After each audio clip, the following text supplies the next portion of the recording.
that I kind of want to get into is, you said you're a baseball player. Yes. So you know how to throw a baseball, you know how to swing a baseball bat.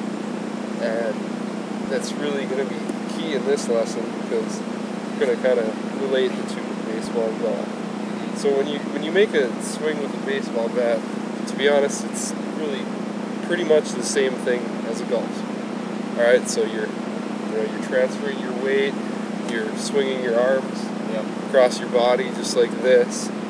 The only difference is when you're swinging a baseball bat, you're on this swing path right here. See how my club is completely horizontal to the ground, it's parallel to the ground? Yeah. Alright, so now basically all you're going to do is you're just going to bend at your hips. Alright, so now we brought this baseball swing right here, brought it down, and look at this. Basically have the same exact thing. Yeah. We just went from here, transferred, and now we're here. And we can definitely work with that, because if you're a baseball player, you're not constantly thinking about, how am I going to swing this bat? I gotta transfer my weight from this foot to that foot, and then I gotta release my wrists, and I gotta do this and this and this. You're not thinking about that. You don't even have time to think about it. Yeah. Getting a ball pitched to you 70, 80 miles an hour, and you have to react in a split second. And the thing about golf is you don't have to do that, but at the same time, you don't want to think that, you have to think about every single part of the golf swing in order to swing that club. Yeah. When you step up to the golf ball, what you want to do, and this can kind of help so you don't actually think through everything. What I like to do right now is kind of get a pre-shot routine set for you. Okay. And this is something that you can use, in between every shot. So when you get ready to shoot whatever. So do you have a pre-shot routine right now? No, just go up there and swing.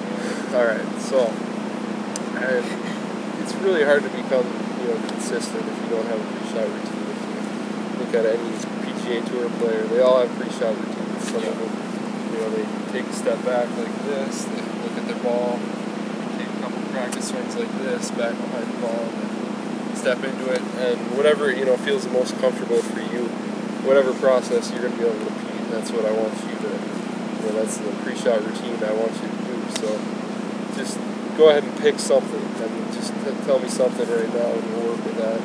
Whatever you want. I mean, it can be simple, it can be whatever you want. I'd say just take up practice swings. Okay, so practice swings maybe behind the ball? Yep. Okay, so, I mean, take a few practice swings behind the ball, maybe just like this. Whatever you do, though, you want to make sure you do it.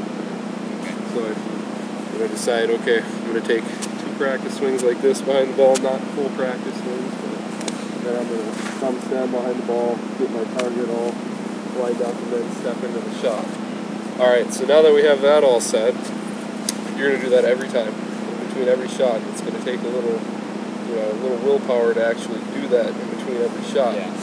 And if you stick with it long enough, you're really going to find yourself, not thinking about every different thing that, I got to step into the shot, and then I got to release my wrists, and you don't want to think about all that. So when you have a pre-shot routine, you're kind of thinking about that pre-shot routine. I step back here, 2 practice swings, line up the ball, step into my shot, just like this. Alright, so that's kind of what I want you to get thinking about. Alright, so now you also mentioned, you're a slicer. You might be a pusher, ball goes right. Alright, so one cause of that could be your alignment. Okay. So in your pre-shot routine, what I want you to do is pick what we call an intermediate target. Okay? So an intermediate target is going to be, say we're going to aim towards that middle pin there. Okay? Yep. Alright, so my intermediate target for that shot would be something, in this range that I can pick, and it's going to basically, line up my shot. Okay. See, if you're pushing the ball or pulling the ball, whatever it may be, you can be, if you're pulling the ball's going left, what might be happening, if you want to come around this way, you can. If you're pulling the ball, you can be aimed way to the right, okay? If you're aimed way to the right in that swing, and you might not even know it, but you're going to have to make these compensations to come back and swing this way, like this, so that's going to, get that ball trajectory going to the left again. And so even if you're aimed, 30 yards to the right like that, and you think, okay, I'm aimed perfect right now, I'm good, I'm going to hit it right where I want it, chances are you're going to end up pulling that shot to the left, okay? So what may be happening is the exact opposite if you're hitting it right. So you could be aiming, way left, but then your body has to make these compensations to get that ball back on the right target, okay? Yeah. Yep. Alright, so what we're going to do is pick that intermediate target again, okay? And for practice purposes, obviously you can't do this on the course, but what we're going to do is we're going to get like a little area set up, okay?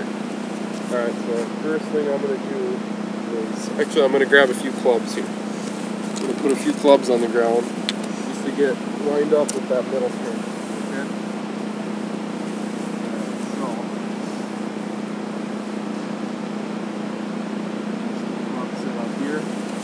And then just for a few seconds, I'm going to put this club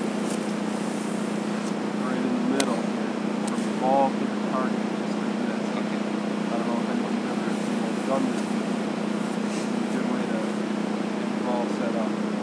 Alright, so you want to come step behind it. Does that look pretty good? Right aimed at that pin? Yep. Alright, so now I'm just going to put my clubs right here. Pretty much parallel with each other. And once they are, you take this out. And now I know that, if I step into this shot and I line my body up with these clubs, then I'm going to be aimed, my body's going to be aimed in the right direction, and I'm not going to have to make those compensations because I know I'm going to be aimed correctly. Yep.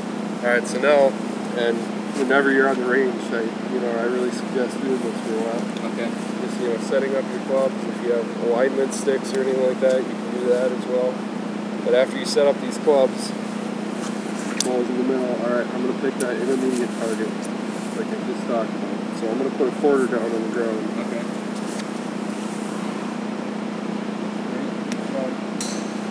And that's usually what it is. It's just, a target. It could be a little blade of grass, a tee, a dead spot in the grass, anything like that. So now what I'm going to do is just kind of draw a little imaginary line from my ball to that intermediate target and to the pin.